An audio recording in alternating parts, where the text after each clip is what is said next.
Korea to Germany. From Alaska to Puerto Rico.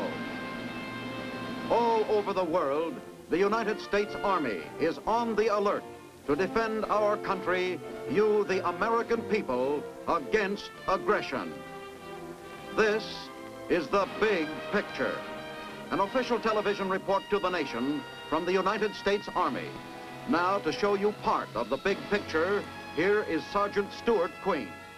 A century ago, Alaska, our most northern frontier, was popularly called Seward's Folly. The top of the world seemed remote then, but today the polar concept has changed our ideas of distances, and now that which was once considered a wasteland is of great military importance and a vital link in our preparations to ensure security. The mission of our Army in Alaska is to repel any aggressive action and be prepared to hit back.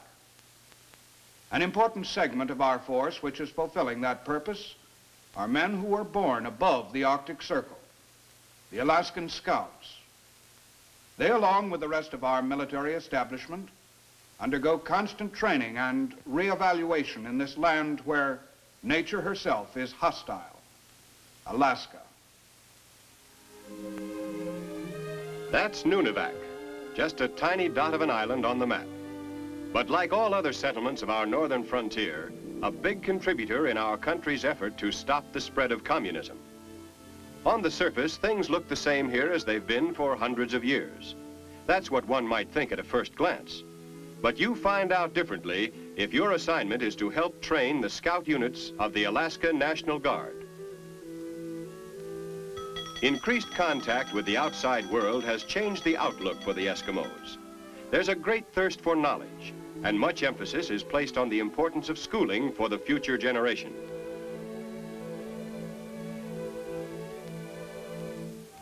Making ends meet here is still a matter of living off the country, and prosperity for Eskimo families depends on the whims of nature. Seals are in great abundance and provide much of the winter's food supply. But this interest in the Arctic doesn't seem to meet with the approval of all its inhabitants.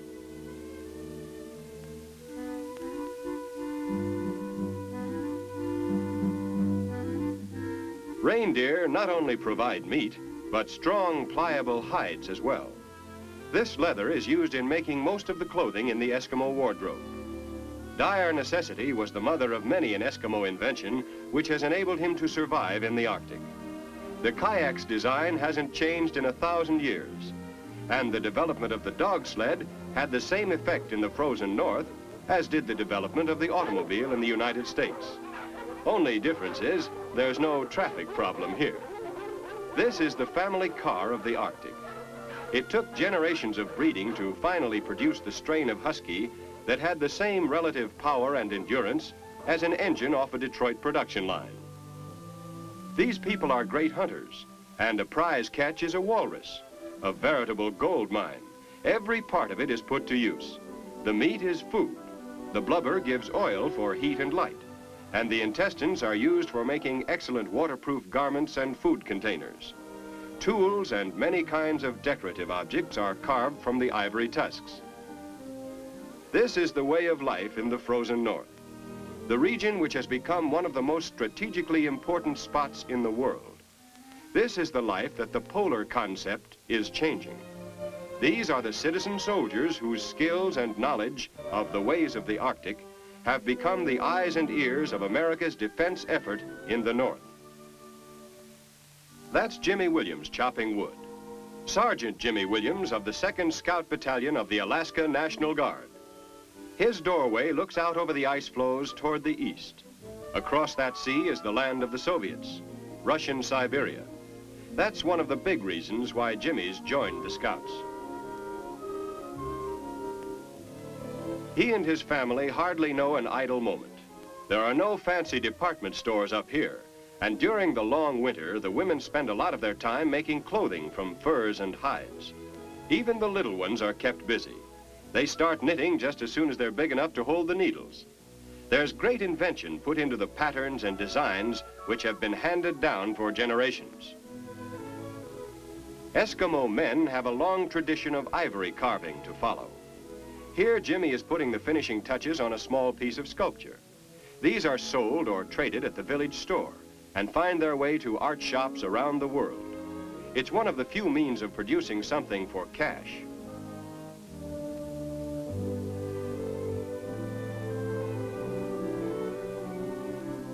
Masks were used in religious dances and ceremonies. Today, they are a part of the folklore of the people, and the frightening of evil spirits is done more realistically with a gun.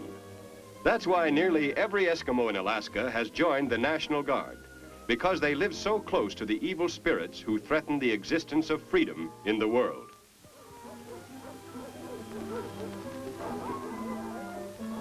The regular meetings of the Scout unit on Nunivak are eagerly looked forward to. Wearing their uniforms, these men discuss ways and means of putting their particular talents to better use in the service of their government. Although the Eskimos are by nature a fun-loving people, there's a complete lack of frivolity when it comes to the serious business of learning to be a soldier. To them, it's an honor to be a soldier, and they are eager to learn to be good ones.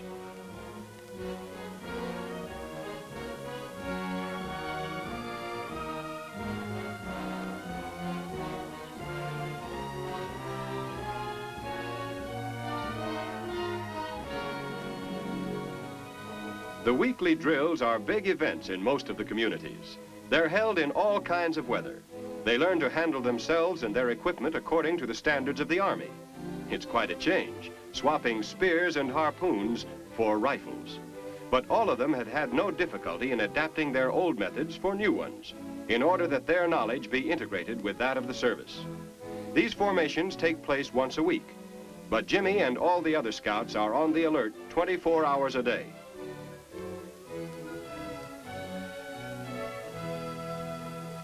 But the important thing is putting into practice all that has been discussed in the classroom. And after the drill period, they dash off on a practice maneuver.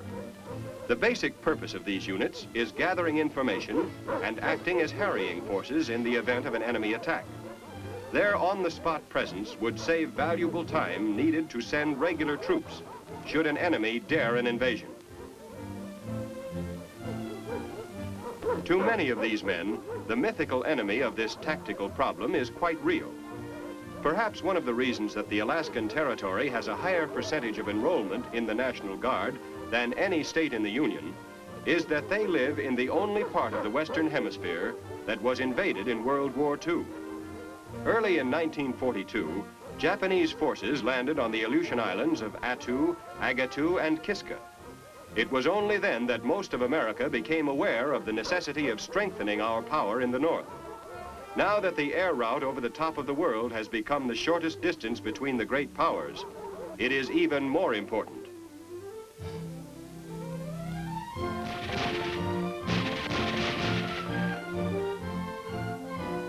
Their white windsuits give good camouflage as they advance over the drifts. Just specks in the snow. It resembles the walrus hunt. But this is combat training, and they apply themselves with the utmost seriousness to the tactics taught by the Army. The job of flushing out the invader.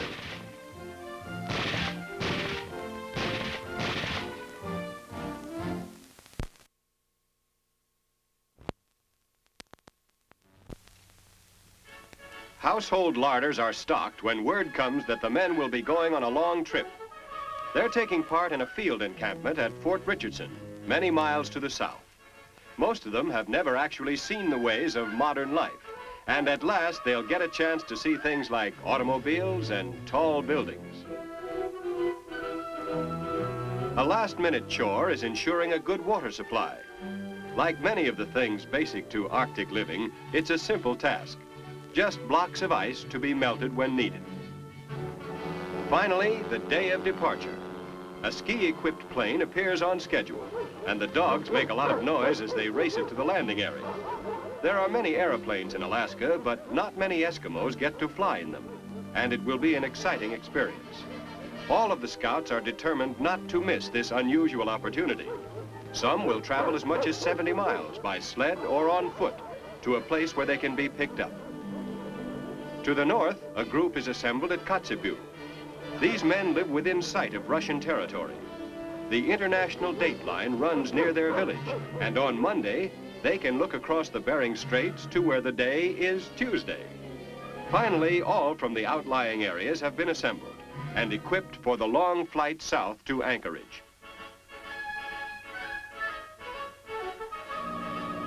When Camp Denali appears under the wings, they can see many of the early arrivals already at work.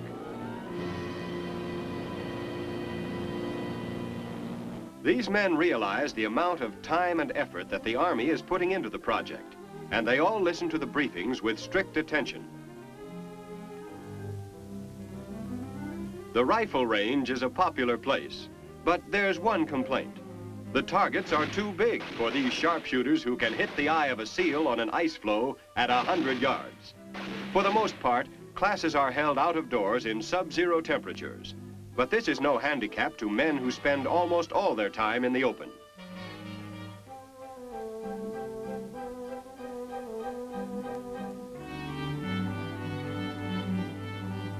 Many hours are spent learning to work as a team, learning to take advantage of all kinds of cover. In some parts of Alaska, there is no vegetation, and scouts from those areas found this a new experience.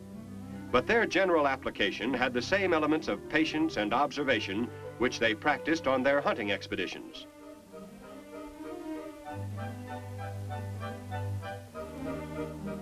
Meal times were eye-openers. The usual diet of the Eskimos is dried fish and meat. Regular Army chow was one of the highlights of the encampment for all. It was a proud day for them and we who trained them when the scouts assembled and passed in review for their officers. They had the look of seasoned soldiers. But there was also a tinge of sadness, too, because it meant that it was time for them to leave Anchorage. Darkness comes swiftly above the Arctic Circle, and even though it was only late afternoon, floodlights had to be turned on when the units were addressed by Brigadier General John R. Noyes, Adjutant General for the Alaskan Command. He gave high praise to their progress. But this is only the end of a phase. Training goes on all through the year. At St. Paul's Island, for instance, there's a summer session. Many of the things which were learned at the Camp Denali encampment are put into practice. Outfits observe all the regulations and formalities of the Army. This kind of living is new to the Eskimos, and they like it. He makes a good soldier for the same reasons that he is a self-sufficient person. He is not afraid to admit that there is something that he doesn't know, and after things are explained, he practices by himself so that he won't impair the efficiency of the unit.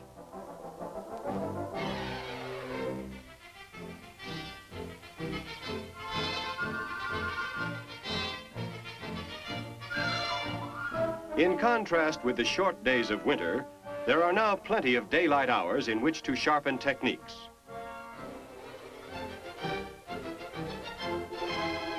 The program is designed to exploit the use of unfamiliar equipment. Entrenching tools are employed for digging foxholes and gun emplacements. Most welcome is the break for lunch, when the sea rations seem like a banquet. Map reading is practiced over and over. One of the major purposes of these activities is to assist the scout in translating his natural knowledge into language that will be understood by everyone. Many of the scouts can't read or write English and have difficulty in transmitting information. But one thing is certain. They know how to get from one place to another without getting lost, a most important item for survival in the North.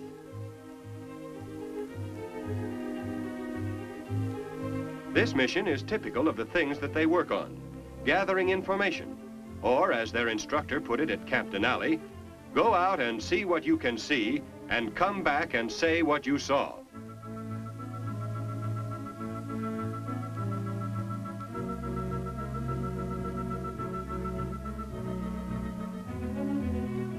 The enemy has been spotted, and now to describe the layout so that it's intelligible to the command post. A walkie-talkie gives instant communication between the patrol and headquarters.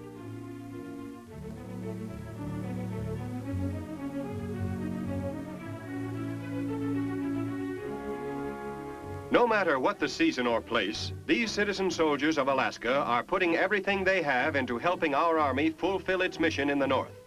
But the Scouts are only one part of our vast defense program, only its eyes and ears. Further south, we have large installations, places like Fort Richardson, where our Army is developing and conditioning its brawn and muscle. Here's the way that part of the program impressed one soldier.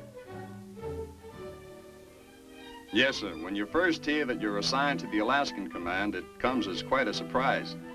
Never really think about getting sent way up here, especially if you're a guy who had never been out of the state of Indiana before he joined the service. This place is full of surprises. First off, the weather is so changeable, so much variation. The day we got off that ship in Whittier and started up the Kenai Peninsula to Fort Richardson, it turned out just fine, just like back home in the spring. But nobody knew what to expect. Some anticipated a new civilization, and others thought they'd find a frozen wilderness. I guess the truth is somewhere in between.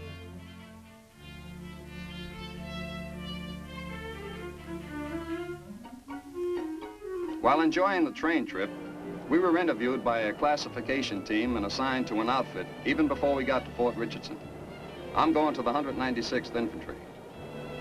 A gal from the USO served coffee and helped keep things relaxed.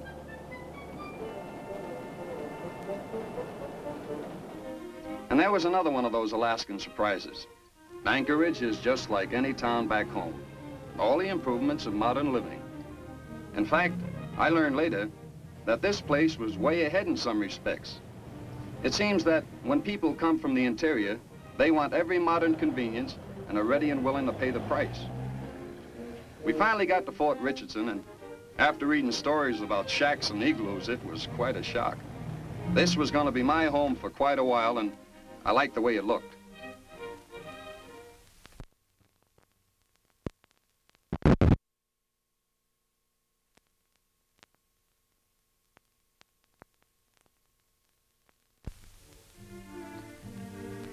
Yeah, things look pretty familiar, just like any other Army establishment. Until you get to the supply room to draw your equipment. Everything is specially adapted for the North. That parka is just about the warmest piece of clothing I've ever seen.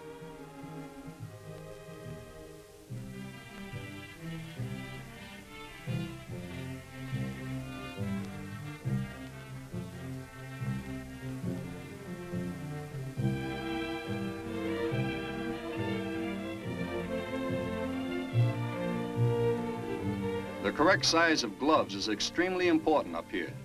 As a matter of fact, there's no detail too small to be important when it comes to Arctic gear. The slightest error can mean the difference between life and death.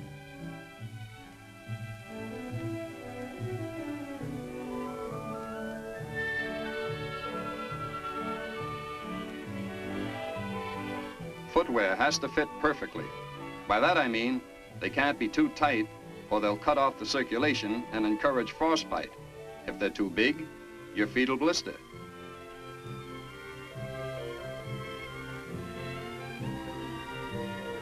A lot of the equipment is stuff you hardly ever see except in the movies or in a magazine.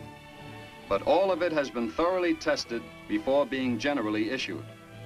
Our Army has accrued a vast amount of information from these tests and has developed many kinds of material, which is especially designed for the intense climates of the Arctic. And then you get a chance to find out just how good this stuff is. At first, staying upright on skis is like climbing a greased pole. But you certainly get the hang of it, and it becomes a lot of fun.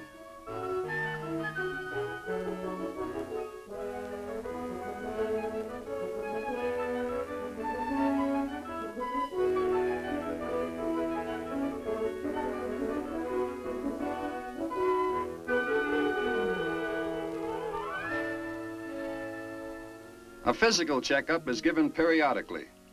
Being in top condition is a vital necessity in this part of the world. One reason is the extremes of temperature. It can drop 40 degrees overnight without warning.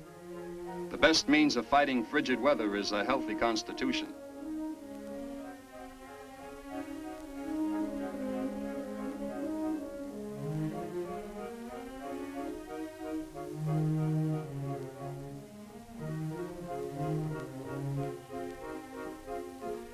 Another thing that amazed me is the fact that there's no difference between the food up here and back in the States.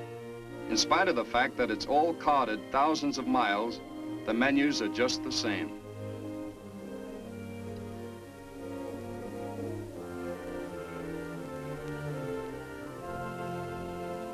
But winter or summer, the principal reason we're up here is national security. And most of the energy spent is in that direction. Maneuvers are held every season of the year to provide training for the different conditions which each season presents.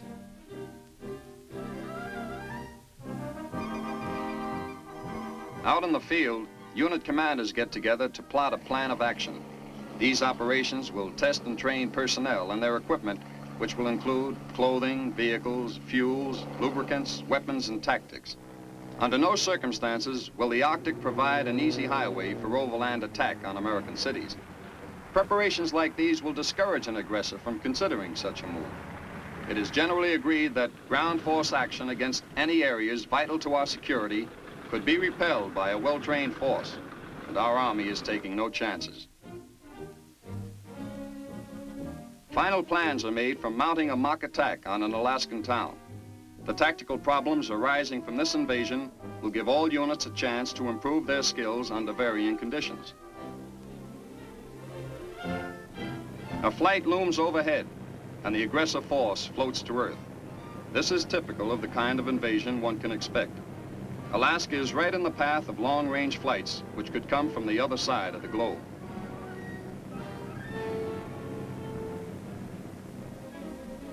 The spring thaw has turned the foothills into a sticky mass, which makes the going difficult for everyone, except the weasels. Like their animal counterpart, they have little difficulty in getting around in all kinds of terrain.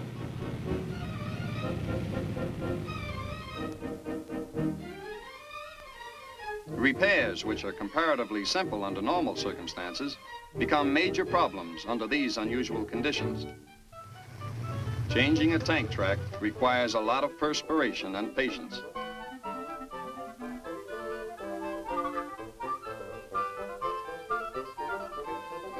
Even the usually irrepressible Jeep has its difficulties. L-19s are used to scout the way ahead. It's very difficult to visualize the state of terrain by reading a map.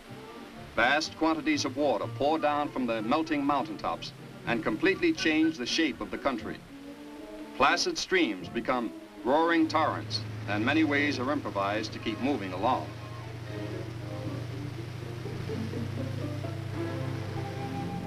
In accordance with the unexpected, a stream has swollen to the size of a river, and the engineers are called to provide a bridge. Boats are unloaded, while a bulldozer rearranges the riverbank to form a pierhead.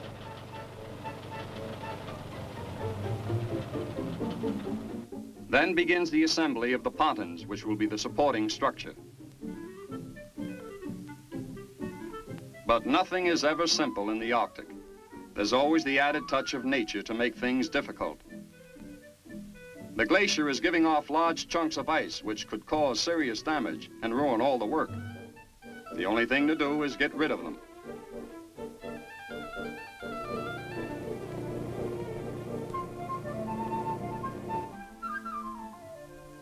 Dynamite charges are placed in the floating hazards.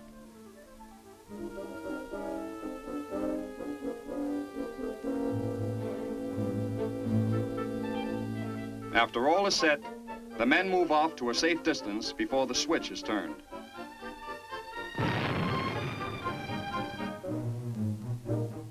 Work progresses swiftly now as the pontons are inflated and rowed into place.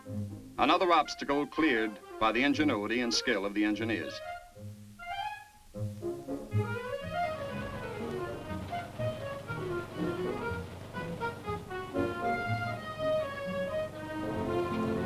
Mobile quartermaster units keep right up with the troops, and a steady stream of supplies roll in and out of improvised storage areas. A welcome sight to a soldier is the bath unit. Religious services are held with the sky serving for the chapel roof. Our men in Alaska have triumphed over primitive conditions and adverse weather of staggering proportions in order to effect an efficient link in the defense of America. vigilant against attack on the ground or from the air.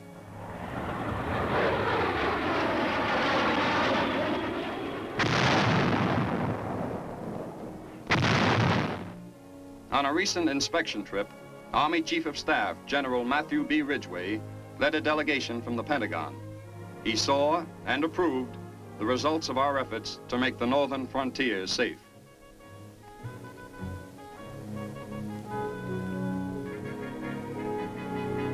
Men of America's fighting force are following in the footsteps of the pioneers who settled a wasteland and built it into an important segment of our country's future. Once the object of derision, Seward's icebox is now a key link in our chain of security. The destiny of the United States could someday be at stake in the whistling winds and frigid air of the Arctic.